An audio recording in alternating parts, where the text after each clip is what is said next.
Things are going slightly bad.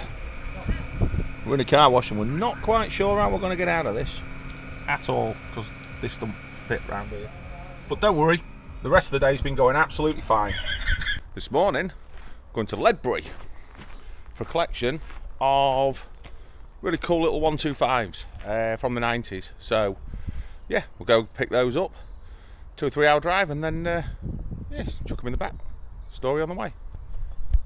We're on the road. We're on the road again. Willie Nelson, I believe. We're headed to Ledbury, as previously mentioned, and we're picking up 3 wonderful little 125s. Little NSR, Aprilia RS, and a really sort of rare Gilera MXR Endurance, full 30 brake horsepower. You can do 96 mile an hour, them things, so this will be a bit of a weapon. So we're now just on the A180, which is quite possibly the most boring road in the world. Lovely, lovely day. You can tell it's a lovely day because my van looks filthy and it hasn't been washed. But if I was to get the hose out now, it'd rain. Trust me. Trust me. So yeah, I'll give you a little bit of a story along the way, and we'll get a bit when we film these bikes when I pick them up. It's going to be lovely. I can't wait. Love a little 2-stroke. Right. See you in a bit.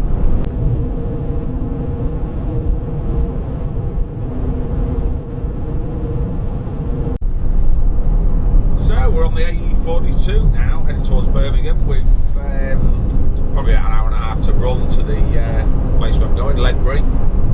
So I'm on a big long stretch of road for 20 miles. Thought, well, we'll tell you today. Well, I think it'd be rude of me not to mention a little story that my mum, the first one that she set off with. God bless her, she is the worst driver. She took maybe, we don't know, we lost count, 13, 14, 15 times to pass the test. The only person I know that the instructor actually got out the car and left her, and also threw her out of the car as well, and told her she had to wait there. We're still not convinced that she actually took her own test. We think that maybe, a dear departed friend did it, but hey, I don't know. But it just seemed weird that she couldn't drive, and all of a sudden she could. But anyway, and she still can, to be fair. Anyway, her first car she bought was a Suzuki SJ413 little Rhino Jeep, and she loved the thing, absolutely loved it. It was a bit of independence and all that lot out, you know. We'd all grown up, she'd finished university, and she'd now passed the test and was let loose on the streets of Grimsby with a little Suzuki Rhino. So one of her first outings out in it, I get the call, as you do. You need to come and sort this car out. Why? What's up with it? It won't go anywhere. There's smoke pouring out the engine and it stinks. Right, okay, that doesn't sound good. Whereabouts are you? I'm in Asda's. Okay, I'll come and get you. Asda's car park. So I shoot down to Asda's car park, and there's me mum with this little Suzuki Rhino, just sat there, fuming. She gets fuming easy, and looking at the Suzuki Rhino. So we're looking at it. I said, what's up with it? And I could smell it as I walked up. Just stunk of clutch. Absolutely reeked of clutch and brakes. But obviously it wasn't brakes, it wasn't going anywhere. So, have a little look. Show me what you're doing. She gets in, goes to set off. What on earth? This smoke. What on earth are you doing? Walk around the front of the car, there's a bollard. Yep. She's pushed up against a bollard in her little Suzuki Jeep, trying to go forwards, smoke pouring out of everywhere. Never thought to go in reverse. That's it, we're on the outskirts of Birmingham. She's telling me to keep right. Old Jane there on TomTom. And yeah, why are we getting the old 125s then today? Well, bought more. There's a tornado there, look, in the field. Bought them out of an auction, out of a classic bike collector's big collection, really. That's what it'd be, wouldn't it? And who doesn't love an 80s two-stroke sports bike? Yeah, the smell of the perfume.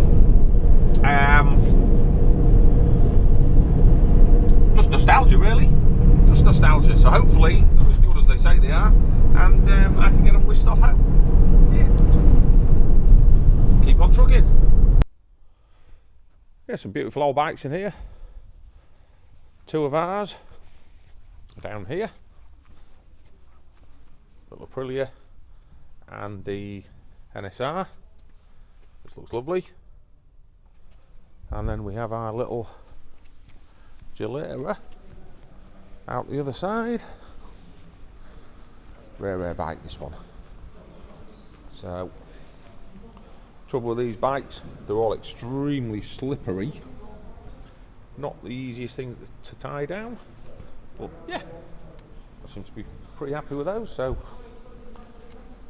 just gone to get paperwork, etc., and then we'll start loading these up. I'll start pushing one out. Probably take this little Aprilia first. Spain's number one. There you go.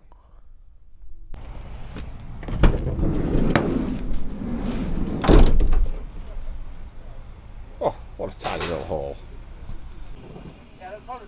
There you go. Nice little nest of 125s. Love it. Absolutely love them. That's it then, they're all picked up. Heading home, sunny Grimsby, 2 hours 55. It's got a little bit grey outside, but yeah, what can you do about it? We're on the M5 heading north. Then we're coming in on the 180, so hopefully get these home and unloaded tonight before I go home. And a bit of work's done on one of the cars that's going out this week. Get that done, cleaned and ready to go, looking like a new pin. So what can we tell you today? What can we tell you? Nothing great's happened. A little walk around the that particular auction there. Some old classic bikes collection got rid of, etc. And yeah, some nice things. Still no substitute for getting your eyes on it. Probably should have drove down here on the Saturday, but sometimes we've got stuff on with a lot on this last Saturday, so just bought them blind online, and they're all right. They're all right. They'll clean up nice and make some lovely little 125s. Little NSR particularly I like, and the Grueller. And they're brilliant. In fact, they're all of them. Yeah, just bikes in it, two-stroke, little sports bike. Gonna be great. So, next on the list, my own wonderful sets of wheels. After the two minis that one caught fire, one never really got off the ground, I got another one. This one again, princely sum, 140 quid, seems to be a familiar theme. And this particular one, never forget the reg, MFU11R, Mr. Full it was affectionately known, Little Red Mini 1000. Wow, we did everything. Me and a mate thought we would put checks on the roof, masked it all off, and realised you don't mask checks with stripes and masking tape. So we did it with stripes, it looked like a barbershop canopy. Speed cameras, great. So that little Mini, I used to tear to work in it on a building site down a long gravel road. I used to annoy the hell out of the security guard every day. There was handbrake turns into the car park, spraying his up with pebbles as I left, all this good stuff. On one particular day, one of the kids there, he had a bit of a rich dad, and his dad had bought him a Renault 5 Turbo. Now, fast car Renault 5 Turbo, really fast. He challenged me to get from this particular building site to a particular petrol station through an industrial estate quicker than he could in his Renault 5 Turbo. So it was a bit of a long shot, but I said, yeah, I'll do that. So what do I get for winning when you can have my car? So, right, okay, what do I get? What do you get if you win?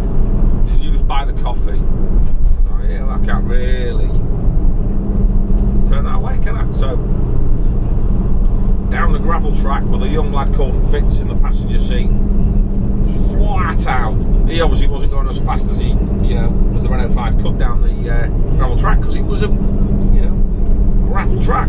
This was a nearly new Renault 5. So as we hit the tarmac, I reckon we got a good 400-500 yards lead on him, and we got about a mile straight with a little mini roundabout in it. So we set off in the little mini 1000, screaming its nuts off. Renault 5 turbo, you can just see it's just hunting us down. Flies past us 100 yards in front as we approach the mini roundabout. And this particular mini roundabout on this industrial estate, no curbs around it or anything like that. It's just got like a hump in the middle and a big sign on it. Now as I come flying up to this roundabout, I thought, I think I can fit under that sign. I think I can fit under the sign, and I think I can fit between the sign as well. Bear in mind I'm doing about 70 mile an hour at this point. Proper flat out in my little mini town. Fitz is shouting in the passenger seat.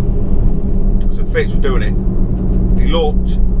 As we see the Renault 5 brake for the roundabout, we didn't brake. We went straight over it, through this bloody signpost that said right to Scunthorpe or whatever the hell it said. Took off, God knows how high, and landed up the road in a shower of sparks, still going at 70 miles an hour. The passenger window shattered, just fell out.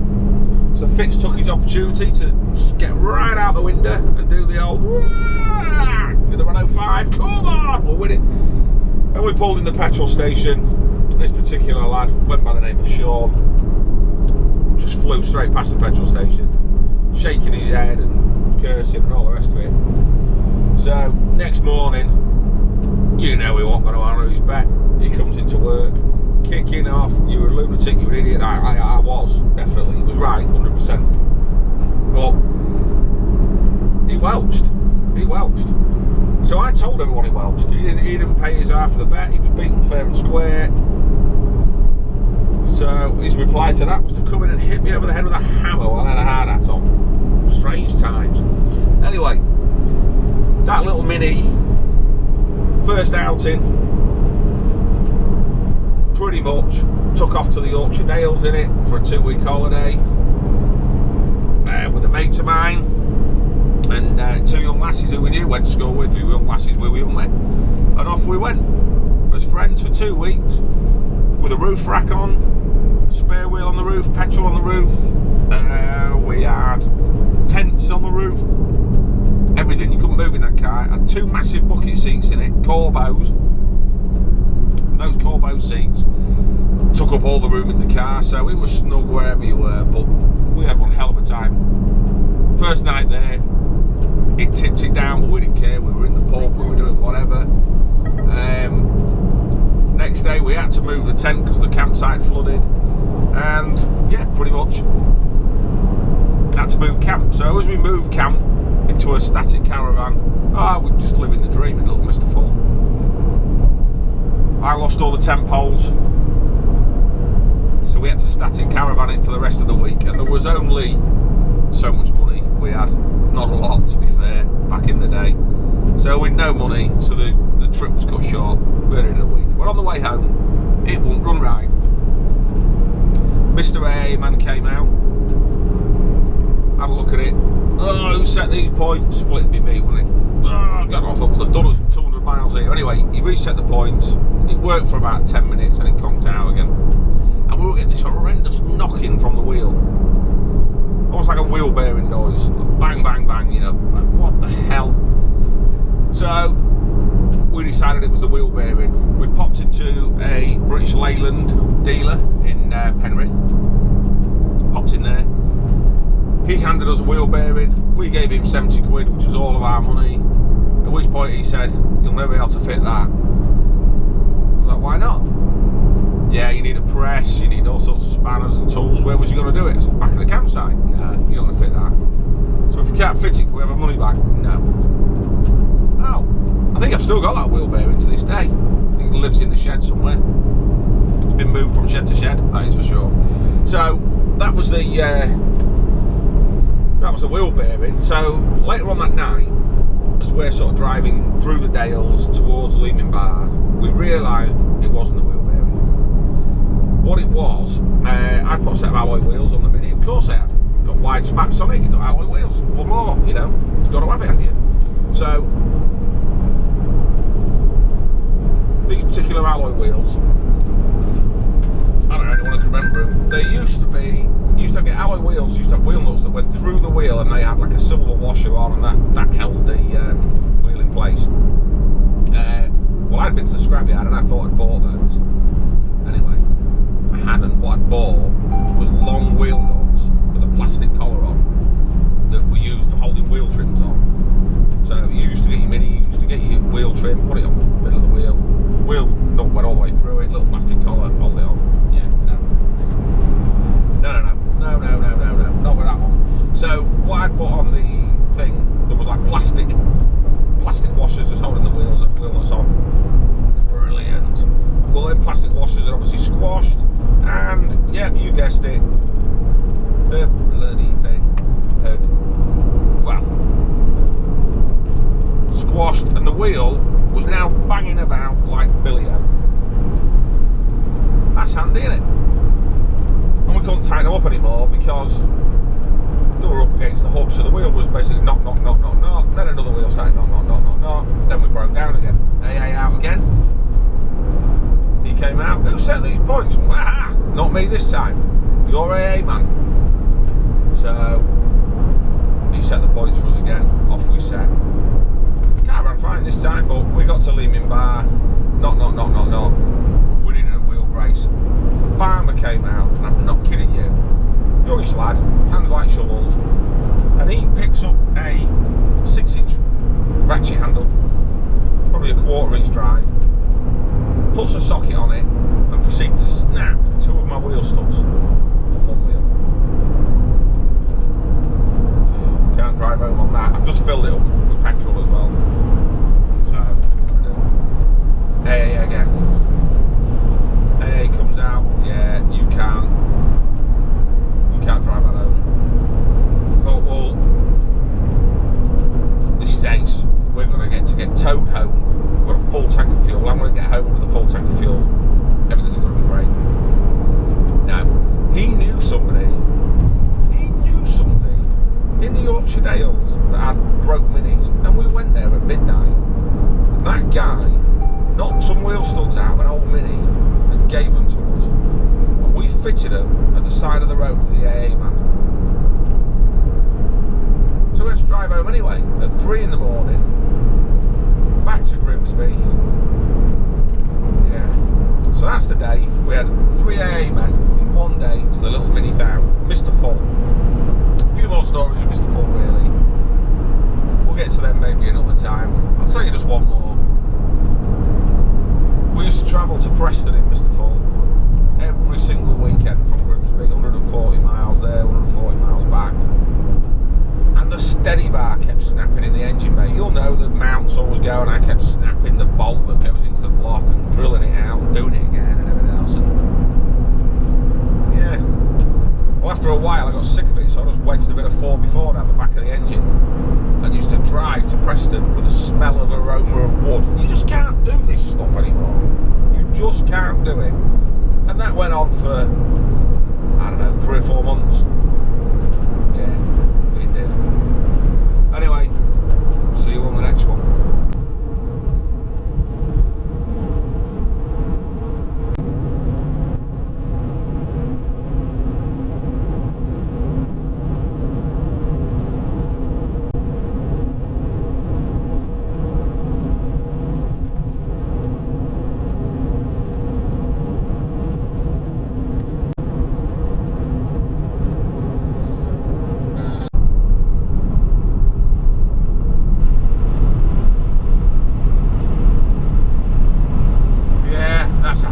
To leave that, isn't it?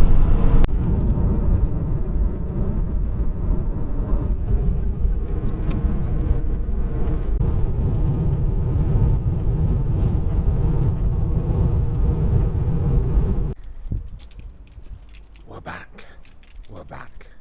What a scene. There they go. They look better in here. Boom.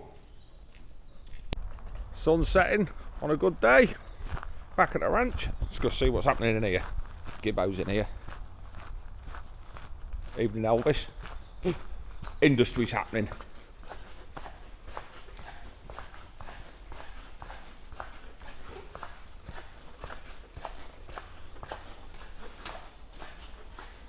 Yeah, there's industry happening right there.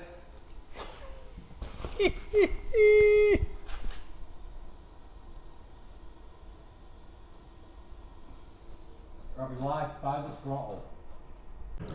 What's today's bit of excitement? Well, we'll be loading up later on the trailer the white Jeep, which is going to Tring, and then the little Lotus Europa is getting driven down. But in the meantime, I'm going to be fixing electric roof on the SL350. Know what it is, just a micro switch. So yeah, that's the job today. Start to turn the jukebox off. Can't be having copyright issues. So yeah, all that panel off. And then inside there, micro switches, and there's a little motor that powers the flaps. It's either that motor or it's the micro switch for it. So yeah, that's the job. Dead easy. Well, I say dead easy. Most people probably won't want to attack it, but yeah, that's the job today.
Think we could call that a success.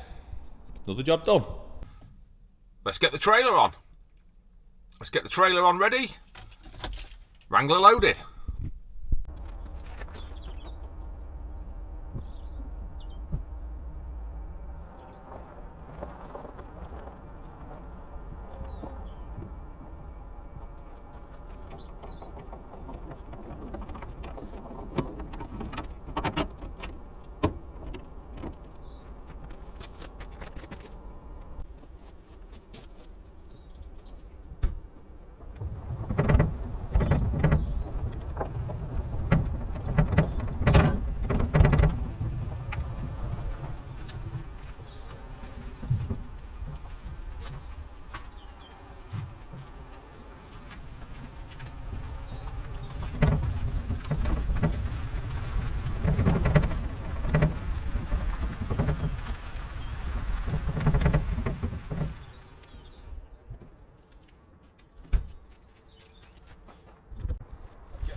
Didn't need to tilt the trailer for that one. Probably could do with being a little bit more further forward, but you want to centralise the weight with just a little bit forward on the over the axle to put some weight on the front of the trailer, so you've got some weight on the tow bar, stop it swaying. But yeah, that's it. She's loaded up, ready for delivery tomorrow.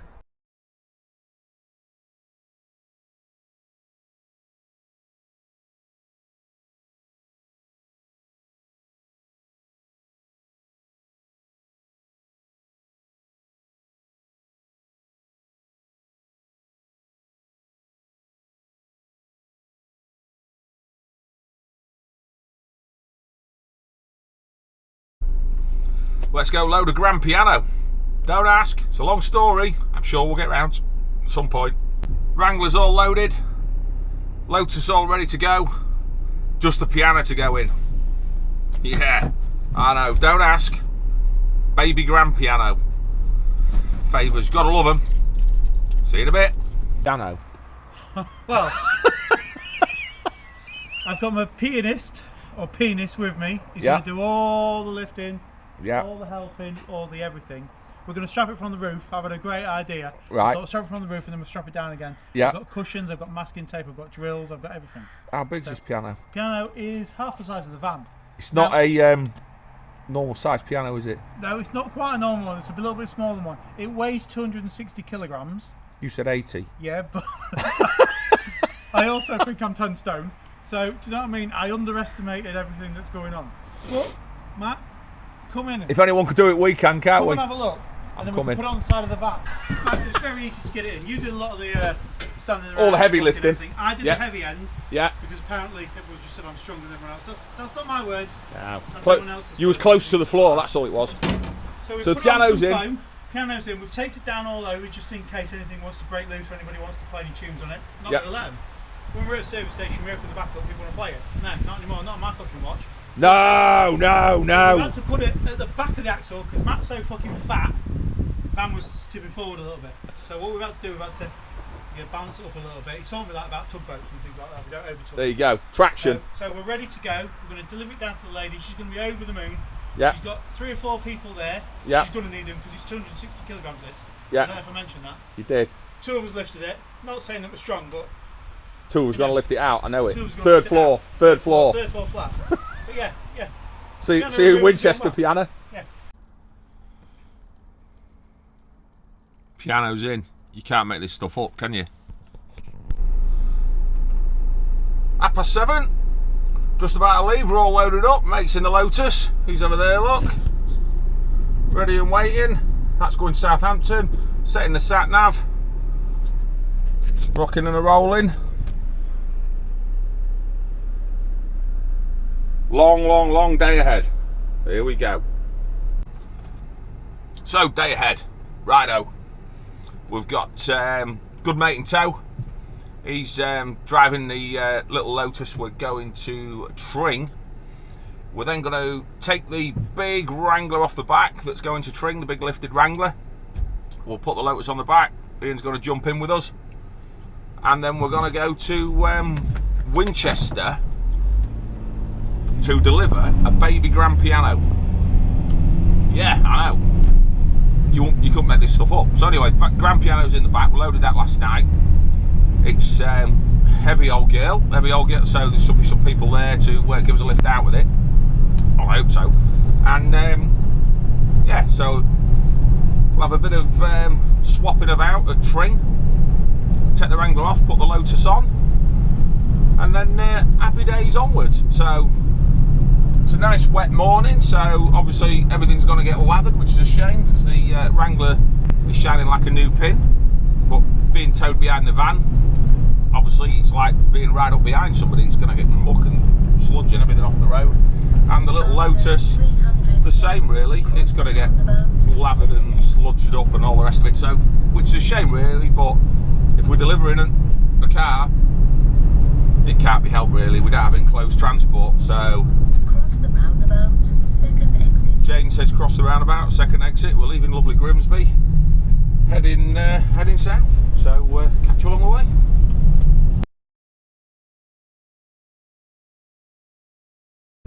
So today we've got the Wrangler on the back.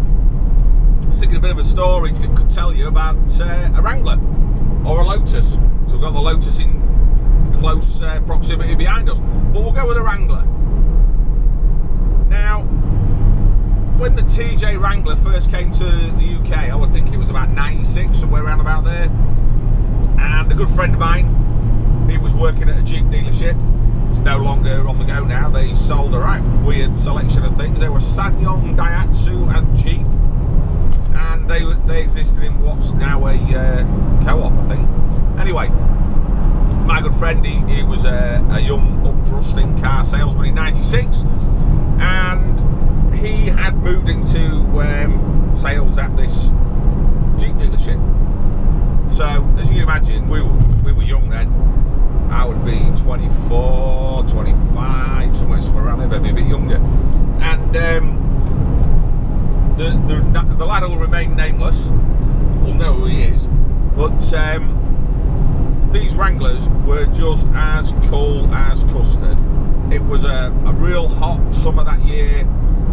He's got a job selling these Wranglers and he's running them as a company car.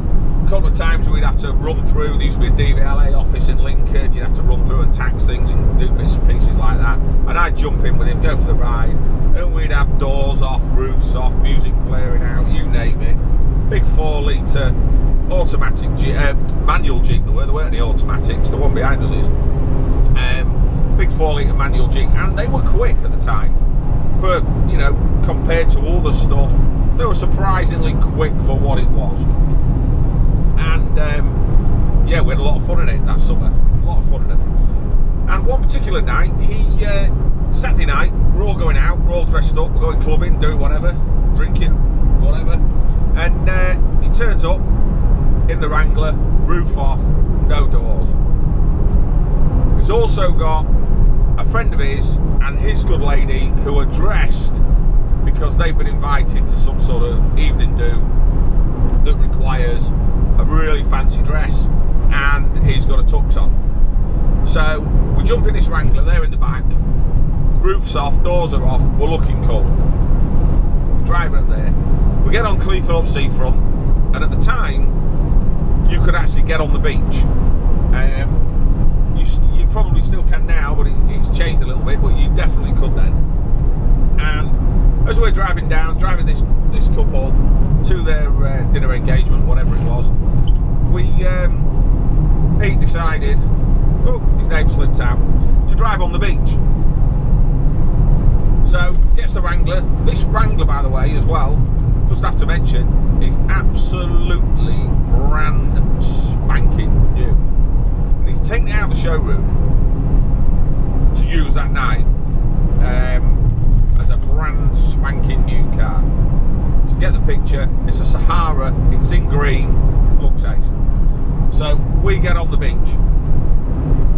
Now anyone who's familiar with Cleethorpes Beach, and I guarantee you not a lot of you will be, it's got lovely sand, but if you get in the wrong places, it's got this kind of silty mud that's like oil with green moss in it. It's horrendous.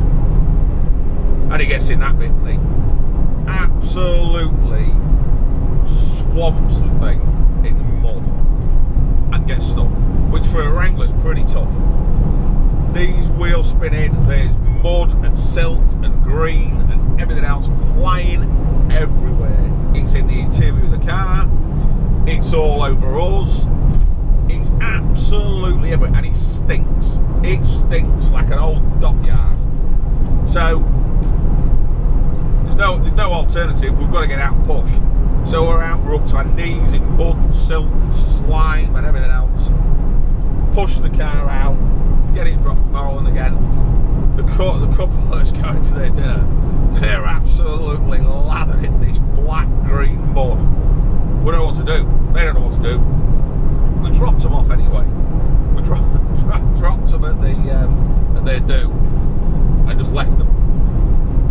We then spent about, I don't know, 20 quid on a jet wash, and jet washes weren't that dear at the time.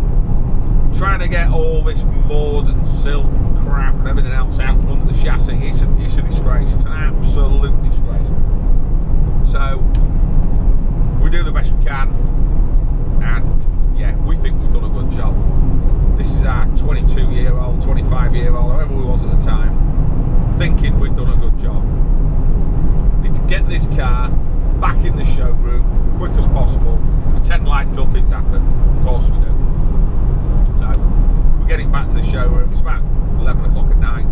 Put it back in the showroom. No one will be any the wiser of the experience this poor Wrangler's had. It's now got about 20 miles on the clock, and a good 3 of them were on the beach, and probably a good 2 of them were just the wheels going round and round and round in the silt and the mud. So anyway, that was that. Left it there. Next morning I get a call. It's the aforementioned salesman who had the car, and I'm in it now. Why? What's up, mate? What's up? Well, he said, Gaffer's come in, sales manager, and he said, and I've come in 5 minutes after him for work, 11 o'clock Sunday morning, and he went, the place absolutely stinks like you wouldn't believe. I was like, I would, yeah, I would. And he said, I'm trying to deny all knowledge and go, oh, you know, I can't understand why it stinks so bad. And obviously the smell's coming from this Wrangler. So we're all around the Wrangler, and he said, and he pulled the sun visor down, and the biggest blob of mud has fell on his suit. So yeah, that was that. That was that Wrangler. I don't know what happened after that. I never heard much more, apart from he nearly got the sack.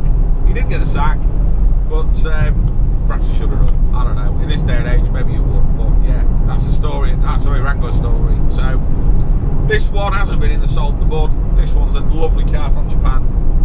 No rust on it, anything like that. So no evidence of being up to its neck in mud, other than it's got a load of fantastic jack-up kit and all that good stuff. So it could go in the mud if you want. So it's on its way down now to Paul. We've got about an hour and a half to run, and then Paul's going to be the happy new owner of a great big lifted Wrangler. So yeah, see you in a bit.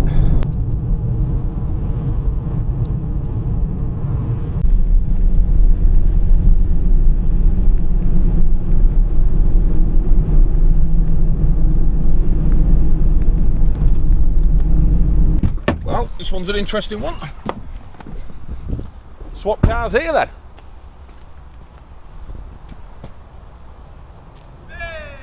We're here, we made it. Up she comes.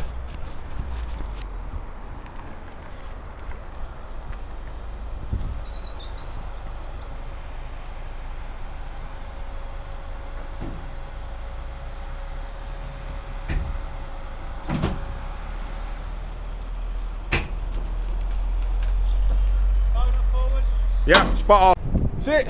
5-minute swap round. Jeep going. Lotus on. Piano. We're coming.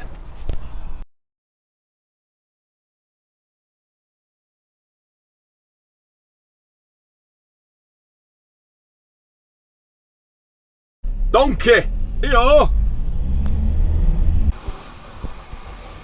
Things are going slightly bad. We're in a car wash and we're not quite sure how we're going to get out of this at all, because this don't fit round here. But don't worry, the rest of the day's been going absolutely fine.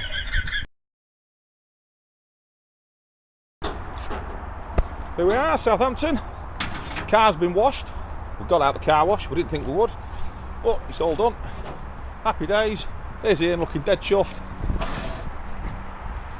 That's it, see ya.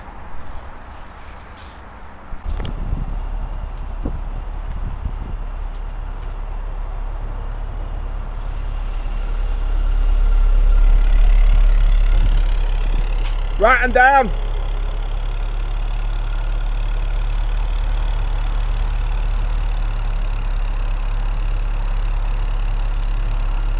Yeah, keep coming.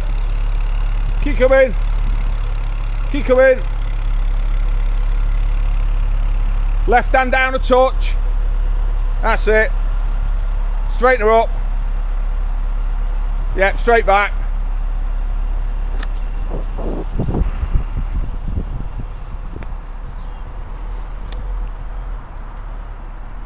Selection. It's only a little selection.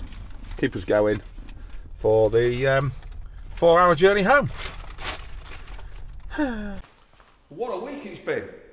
We've been all over the place this week. We've been down to Wales, collect some little 125s. What else have we done this week? Midweek, a couple of bikes to MOT, sold a couple of cars, and those cars we took down to one to Tring and one to Southampton, along with a baby grand piano, which was a bit of a hectic day, probably over 500 miles. It was that hectic. Not a lot of filming was even done as we got near home, or even when I got home, because wow, it's just absolutely shattered. So back here today. It's Sunday. We've just loaded up a car that's going off down to far corner of Wales this week, and picking up an Alpha Sud Sprint on Wednesday, I believe. So that's on the way home from Wales. Have a night away with the missus, and yeah, we'll see you next week. Off for a walk with the dog. Got my fluffy chicken on. So yeah, onwards next week. See you then. Cheers for now.